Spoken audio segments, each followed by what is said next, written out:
28 फरवरी को शुरू हुए संघर्ष में अब तक 1300 से ज्यादा ईरानियों की मौत हो चुकी है और हजारों लोग घायल हैं। अमेरिका ने भी अपना डाटा शेयर किया है, बताया कि उनके सैकड़ों सैनिक घायल हैं और कई की स्थिति बेहद गंभीर है और 7 सैनिकों की मौत भी हो चुकी है। अमेरिका में पेंटागन के प्रवक्ता शॉन पार्नेल ने न्यूज एजेंसी एसोसिएटेड प्रेस के साथ अपना एक बयान जारी किया। उन्होंने बताया कि ईरान युद्ध में करीब 140 अमेरिकी सैनिक घायल हुए हैं। इनमें से अधिकांश चोटें मामूली हैं। 108 सैनिक पहले ही ड्यूटी पर लौट चुके हैं।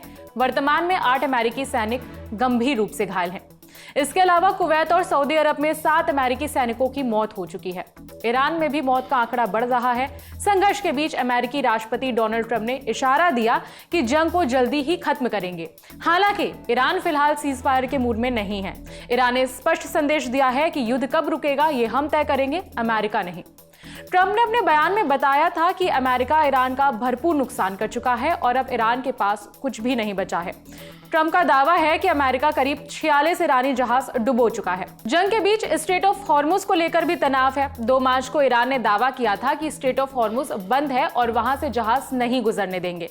इसके जवाब में ट्रंप ने ईरान को धमकी देते हुए कहा था कि अगर ईरान स्ट्रेट ऑफ हॉर्मुज में तेल के प्रवाह को रोकने वाला कोई भी काम करता है तो अमेरिका उस पर अब तक हुए हमलों से 20 गुना ज्यादा भीषण हमले करेगा। हम ऐसे हमले करेंगे जिससे ईरान के लिए एक राष्ट्र के रूप में फिर से खड़ा होना लगभग असंभव हो जाएगा। आपकी जानकारी के लिए बता दें कि स्ट्रेट ऑफ हॉर्मुज एक संकरा सा वाटरवे यानी कि जलमार्ग है। इसके आसपास सारे ऐसे देश हैं जो बड़ी मात्रा में तेल प्रोड्यूस करते हैं। दुनिया भर में इसी रास्ते से तेल सप्लाई होता है, भारत में भी। दुनिया के कुल पेट्रोलियम में से करीब 20% स्ट्रेट ऑफ हॉर्मुज से होकर गुजरता है। अरब देशों की अर्थव्यवस्था के लिए भी ये रूट बेहद अहम है। अगर इस रास्ते को ब्लॉक किया गया तो दुनिया भर के लिए मुश्किल पैदा हो जाएगी।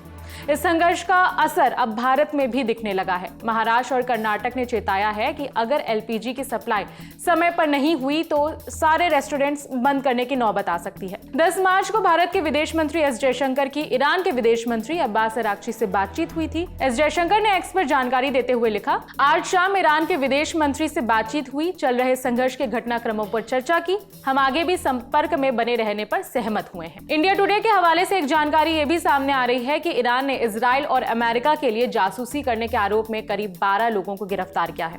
बता दें कि इस संघर्ष में अब तक 1300 से ज्यादा ईरानियों की और 7 अमेरिकियों की मौत हो चुकी है, जबकि 140 यूएस सैनिक घायल हैं।